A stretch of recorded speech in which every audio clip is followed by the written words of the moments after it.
స్వాగతం సుస్వాగతం. అలరించే ఆనాటి చిన్నపిల్లల కథలతో మీ ముందుకొచ్చింది మీ కథా సుధాలహరి.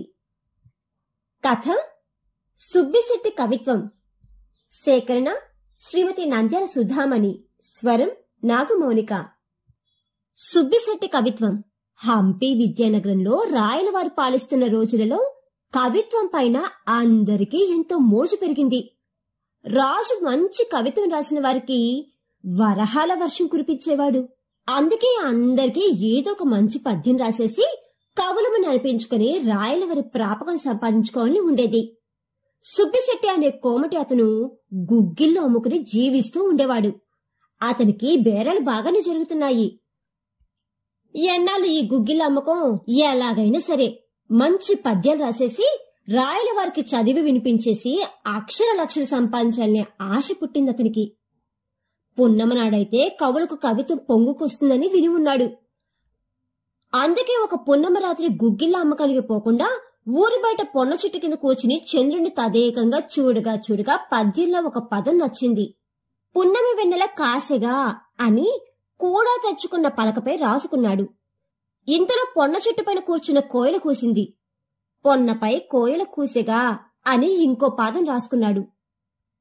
ఇంకా పైన చచ్చిన ఒక్క పదం కూడా తోచలేదు. నిరాశగా ఇంటికి వచ్చాడు. గుగ్గిళ్ళ అమ్మకానికి పోకపోవడంతో గుగ్గిళ్ళన్నీ పాసిపోయి ఉన్నాయి. అంగట్లో గుగ్గిళ్ళు పాసెగా అని మూడో పదం రాసుకున్నాడు. పద్యము పూర్తి కాలేదు.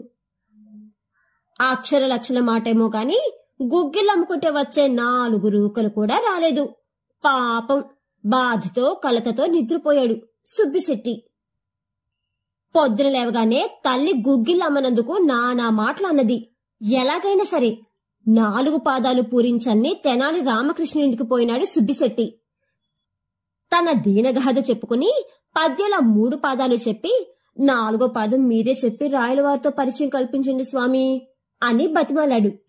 ఇంతలో సుబ్బిశెట్టి తల్లి అతన్ని వెతుక్కుంటూ వచ్చింది.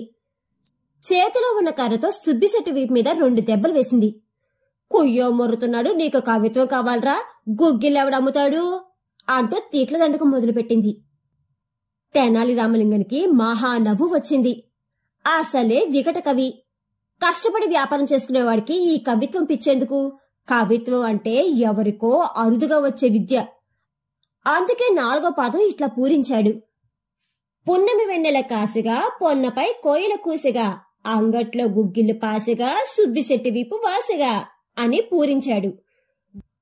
గుగ్గిళ్ళు అమ్ముకుని కడుపు నింపుకోకుండా ఎందుకొచ్చిన కవిత్వం అనుకున్న సుబ్బిశెట్టి బుద్ధిగా వ్యాపారం వైపు దృష్టి మళ్లించాడు. ఎవరికి చేతనైన పని వారు చేయాలి గాని వేరే వాళ్ళ పని కోసం వెళితే ఉన్నమతి పోయినే చంద్రమతి అన్నట్లు అవుతుంది అని మూకించింది పెద్దమ్మ. పెద్దమ్మ ఈ కథ ఎంతో వర్ణించి చెప్పేది. ఆకాశంలోని మబ్బులు చూసి వర్షం పడుతుందిలే అని కుండలో నీళ్లు పారబోసుకున్నాడట ఒకడు. అలా ఉంది సుబ్బిశెట్టి ధోరణి. కథ కంచికి మనం ఇంటికి. సుబ్బిశెట్టి కవిత్వం అనే ఈ కథ కనుక మీకు నచ్చినట్లయితే please like share and subscribe to our channel.